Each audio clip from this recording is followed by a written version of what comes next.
The Legend of Zelda Breath of the Wild is arguably the most polarizing game in the Zelda franchise because it changed so much of what Zelda was about. While many of these changes were met with positive praise, the decision to drop the series' signature dungeons in favor of the Divine Beasts was not. It is arguably the single biggest criticism of Breath of the Wild, with many seeing them as a major step backward for the series, and in this video I want to see if these complaints are justified.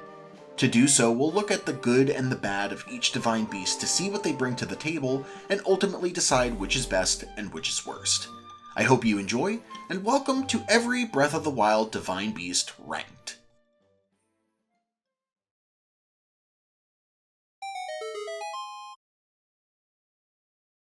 Like most, I started my very first Breath of the Wild playthrough by journeying to the land of the Zora to take control of Divine Beast Vah-Ruta. Discovering this massive, intimidating elephant was quite the spectacle, and its scale and scope felt reminiscent of one of the Colossi from Shadow of the Colossus. I was invested in the beast from its first cutscene, and it had me extremely excited for what was to come next. That hype only continued during the impressive lead up to Vah-Ruta, where you teamed with Sidon in a thrilling sequence that saw Link firing shock arrows at the beast after being propelled into the air via waterfall. Everything was building to a dramatic conclusion, but the moment Link got raised into the air to explore the Divine Beast was the moment my excitement for this trial ended. Simply put, the Divine Beasts are a poor replacement for dungeons, and my main issue with them is their lack of complexity.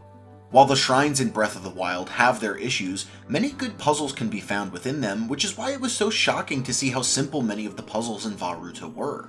I love the idea of being able to manipulate the beast, as I've loved dungeons that allow you to manipulate them in the past, like Stone Tower Temple from Majora's Mask or Eagle's Tower in Link's Awakening, but it feels like you can hardly change anything about Vah-Ruta. As you can only manipulate its trunk, there aren't many options for controlling the beast, and it winds up making the solutions to its puzzles fairly basic and easy to luck into. The fact that none of the terminals have more than 3 steps to them is a problem, because even the most complex puzzles in Vah-Ruta feel like they'd be starting room puzzles in dungeons from other Zelda games.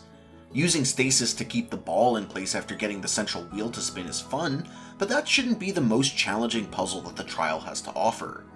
Similarly, using a crank to open a roof so that Vah-Ruta's water can put out the fire guarding a terminal is fine, and a nice evolution of the crank puzzle found outside the boss room, but shouldn't be the farthest that the concept goes. And the trial's other terminals are even more basic, with one requiring a simple jump to the beast's trunk when it's at its lowest point, and the other needing Link to stop a wheel from spinning with Cryonis. It's frankly unacceptable how little thought is required to clear this trial because it is such an important part of the game's story.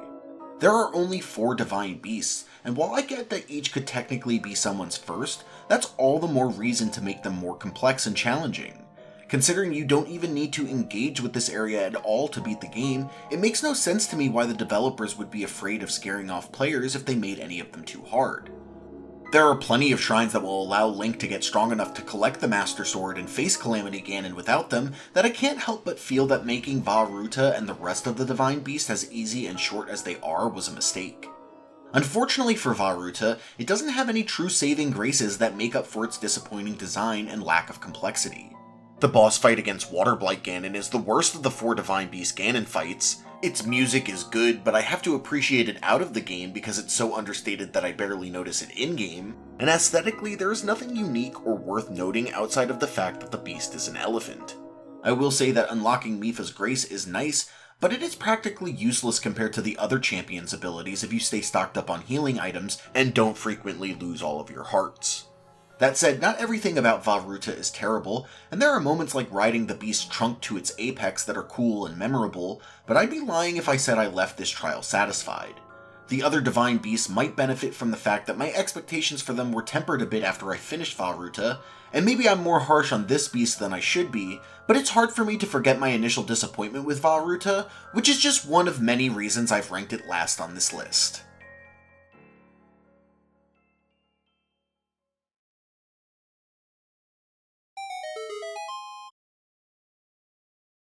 Gliding in video games is a mechanic that I almost universally love, and its heavy usage in Breath of the Wild is one of my favorite aspects of the game.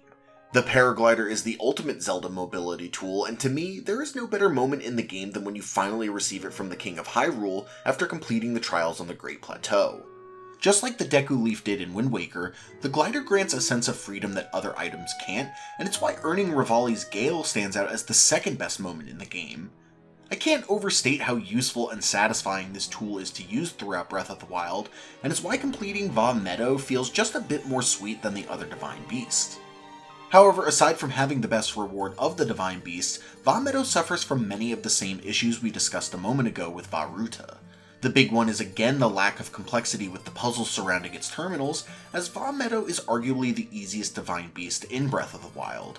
You can immediately see how simple Vah Meadow's design is, as the game practically hands you the map as soon as the trial begins.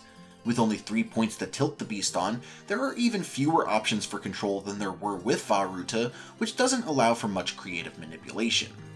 Most of its terminals wind up being accessed by gliding to them after tilting the beast and hitting a switch or shooting an eyeball, which is pathetically simple. There is only one terminal puzzle in Vah Meadow that's engaging, and it requires using the Divine Beast shifting mechanic in conjunction with either magnesis or stasis to ensure a switch can be hit by a weight. It actually requires a second of thought to figure out the solution to, and solving it feels more rewarding as a result. This Divine Beast needed all of its puzzles to be like this instead of simple platforming challenges, but even then the trial would have still felt too short and easy. This is a perfect opportunity to discuss the lack of danger within the Divine Beasts, which is most notable here in Vah Meadow. Part of what made Zelda dungeons engaging is the mix of gameplay found within them, as you weren't always just puzzle solving. A good chunk of the experience was combat focused, as you were constantly defeating enemies and fighting mini-bosses. In Vah Meadow, there is a single Spear Guardian and a handful of floating Stalfos heads, but largely there is no tension or threat throughout the beast. Not only does this feel narratively weird, but it highlights the simplicity of the terminal puzzles that could have been masked had the challenge come from a different source. It's a shame too, because the large open area at the bottom of the beast's central chamber would serve as a perfect arena for a cool mini-boss battle.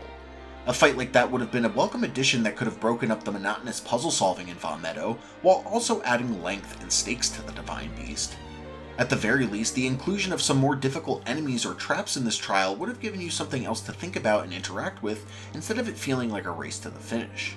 They also would have compensated for the incredibly easy boss fight against Windblight Ganon, which, while cinematic and a bit more fun than Waterblight Ganon, is not much to write home about. It's a major missed opportunity, as Breath of the Wild is one of the few games where enemies genuinely need to be respected because they deal so much damage, and yet they are largely absent in the section of the game where they are needed the most.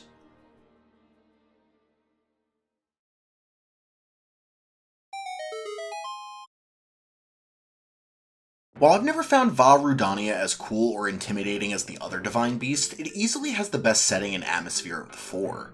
Following this creature into the heart of a volcano is exactly the type of adventure I've come to expect from a Zelda game, and it's settings like these that give Breath of the Wild its epic feel. I love how oppressive the environment feels in Vah Rudania compared to the other Divine Beasts, and appreciate details like our torch and arrows automatically catching fire. It is the most immersive trial in Breath of the Wild, and a big reason why it's sitting at number 2 on this list. However, if I'm being honest, I'm only talking about the outside sections of Vah Rudania because the aesthetics of its inside are as dull as the rest of the Divine Beasts. Even though each Divine Beast is modeled after a different animal, they already feel too similar thanks to their 5-terminal structure, and having virtually identical internal aesthetics doesn't help them feel any more special or unique. It's shocking more effort wasn't put in to make their insides feel more distinct, and it feels like a major missed opportunity because seeing the different themes of each trial was always one of the best parts about exploring Zelda dungeons in the past. Now it feels like outside of the initial cutscene that reveals each Divine Beast, there is almost no mystery or enticing factor to keep your curiosity piqued.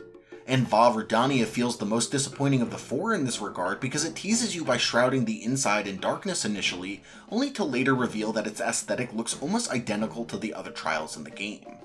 This lack of originality is a huge problem for both Vah Rudania and the Divine Beasts as a whole because it makes them all feel less important than they should. It's a little ironic that these beasts are so formulaic and by the numbers because that was the major complaint about the dungeons they replaced. You'd think that with such radically different shapes and sizes, they'd have more personality, but outside of their animal appearance, they feel interchangeable. It feels like even Vah Rudania's champion ability could serve as a reward for a different Divine Beast, and it makes the trial feel forgettable. Fortunately, Vah Rudania has one puzzle that revolves around a ball that you must guide to a hole in the ground by controlling the beast, which stands out because it actually tests your spatial reasoning. You have to figure out how to navigate the blue flames to the unlit torch on the beast's back to even unlock the ball, before manipulating the beast's body to get the ball to roll to where you need it to go. While it's fairly simple to guide the ball because your options for tilting are so limited, it's still a lot of fun controlling the beast in this instance. Unfortunately, none of the other puzzles in Vah Rudania come close to this level of quality, as many of the rest of them were accessed by simply tilting the beast or shooting something with a fire arrow. This is why dungeon items are sorely missed in Breath of the Wild, because despite their flaws, they allowed puzzles to be more complex and layered. They got you to think outside the box in creative ways, and oftentimes it was fun just figuring out what the utility of your new tool was. They often brought a natural excitement to the area you found them in, as even if the dungeon items were simple, like the arrow variations in Majora's Mask, they still added a lot of possibilities to the way the dungeons they were found in could be designed.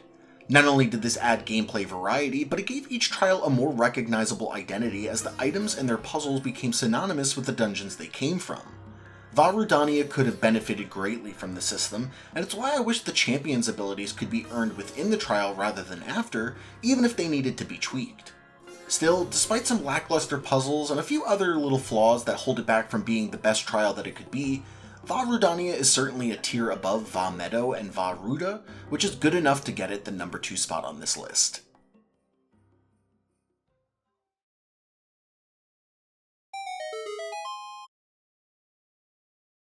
It was clear after my last playthrough of Breath of the Wild that Vah Naboris was going to be number 1 on this list. While it still doesn't approach the quality of a traditional dungeon, it is head and shoulders above the game's 3 other divine beasts. From its puzzles, to its boss fight, to its overall design, nearly every aspect of Vah Naboris outshines what can be found in the other beasts. In my eyes, the gap is so large that I genuinely feel bad for people who started Breath of the Wild with Vah Naboris, because the rest of the beasts probably seemed like a huge disappointment by comparison. It just feels like there is a dramatic step up in complexity here compared to the previous trials, because you actually have to use spatial reasoning to solve a majority of its puzzles. Unlike Ruda, Meadow, and Rudania, using the beast manipulation gimmick in Vah Naboris requires you to genuinely understand its layout if you want to progress. Mindlessly rotating the chambers won't get you anywhere, as even with the visual aid that helps you align the electrical current, you'd still need to know which part of the beast it needs to be positioned in for it to affect anything. And still, you'd need to go and explore the new part of the beast that you unlocked, where even more steps need to be taken before you're rewarded with another terminal. I love this aspect of Vah Naboris, and it's why the terminal that needs to be unlocked with the use of 2 electrically charged orbs stands out so vividly to me. It is the best puzzle in any of the Divine Beasts because there is a genuine sense of satisfaction that comes from completing a task that takes a bit of time and effort to complete. There are many steps to go through, because once you acquire the map and align the electrical current in the right position, you'll find more electrical conductors that need to be aligned to open up another new part of the beast. It's there where you'll find the 2 orbs you need to unlock the terminal, and yet you'll have to continue working for it because you'll either need to remember their location to backtrack to later, or figure out how to carry both to their destination at the same time.